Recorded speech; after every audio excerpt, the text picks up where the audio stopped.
Meeting हमारी ये थी जिसमें हमने एक बार समीक्षा की। एक बार हमने अपने जो पिछले महीनों से हम कार्यक्रम चला रहे हैं, एक कार्यक्रम हम चला रहे हैं स्वदेशी का और आत्मनिर्भर भारत का। उस कार्यक्रम को कैसा हुआ, किस प्रकार से हुआ, उसकी हमको समीक्षा की है। दूसरा कार्यक्रम वंदे मातरम। वंदे मातरम का कार्यक्रम यहाँ बहुत बड़ा हमारे कार्यकर्ताओं ने किया, जिसमें शक्ति राज जी भी थे, दिलीप बरियार जी भी थे। कार्यक्रम यहाँ बाजार में हुआ जिसमें संख्या भी बहुत बड़ी थी और एक लोगों को वंदे मातरम के बारे में वहाँ बता दिया गया, एक वंदे मातरम कार्यक्रम उसके बारे में। और एक सरदार वल्लभ भाई पटेल की 150वीं जयंती ये हम मना रहे हैं, उसके बारे में भी आज हमने चर्चा की। और अपने पार्टी को और कैसे मजबूत हम डोडा में बनाएंगे। हमारे पार्टी में ये तीनों सीटें जो हमारी यहाँ की है असेंबली की सीटें, ये कैसे और मजबूत किए जाएं और एक सीट जो हमने हारी है उस सीट को हम कैसे जीत सकते हैं, उसके लिए सारी प्लानिंग हमने आज यहाँ थोड़ी उस पर चर्चा की है। शक्ति जी ने बड़ा अच्छे तरीके से कार्यकर्ताओं को समझाने की बात की है कि इस प्रकार का आज ये कार्यक्रम डोडा का काम में केंद्र सरकार जो है हस्तक्षेप कर रही है। हमने वंदे मातरम पढ़ाने का ऑर्डर जो है ऐसा नहीं है, उसको ऑर्डर देना ही नहीं जाए। ये एक राष्ट्रीय चीज है। जैसे किसी को कहा जाए कि भाई हम नेशनल एंथम हम बोलना है, तो वो कहेगा कि मुझे नहीं पूछा पहले, फिर क्यों बोला। राष्ट्रीय गीत है हमारा ये, तो हमारे राष्ट्रपति ने, उस समय के राष्ट्रपति ने इसको राष्ट्रीय गीत 1950 में घोषित किया है। ये हमारा राष्ट्रीय गीत है, इसके सम्मान में। और ये कोई नई बात नहीं है, हम तो 150 साल इसके मना रहे हैं। बंकिम चंद्र चट्टोपाध्याय जी ने 1875 में इसको लिखा था। आज 150 साल पूरे हो गए, तो 150 साल इस गीत के हम मना रहे हैं। और ये वही गीत है जिसने हमको आजादी दी है। यही गीत वही गीत है जो हमारे परवाने गाते हुए फांसी के फंदों पर जूझ गए हैं। इस गीत को इस प्रकार से कहना, ये गीत का सम्मान करने के बराबर है।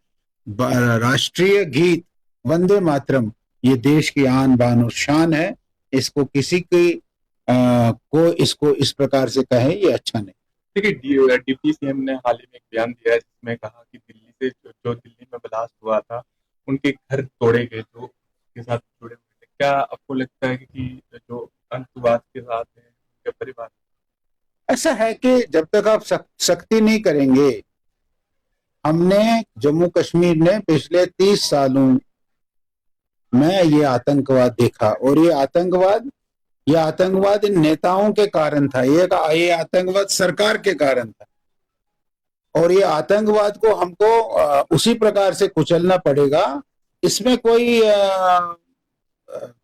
इंसाफ की बात आती नहीं है। जो आतंकवाद बेगुनाह लोगों को मार देता है, उनका कत्ल कर देता है, सुसाइड बॉम्बर बन जाता है, उसका और उसके परिवार को इस देश में, इस भारत में और सम्मान के साथ रहने का कोई अधिकार नहीं है।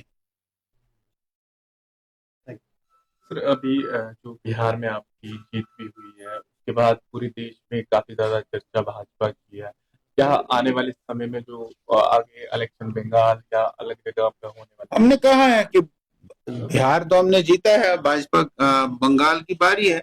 बंगाल भी इसी प्रकार से हम जीत जाएंगे। कल अगर आपने टीवी देखा होगा, बांग्लादेश के बॉर्डर पर बंगाल में कितने सारे बांग्लादेशी इकट्ठे हैं। वो वहां वापस जाना चाहते हैं। जब आप जैसे लोग उनसे पूछते हैं कि भाई क्यों वापस जाना चाहते हो, कहते हमारे पास है ही नहीं कुछ, हम पकड़े जाएंगे।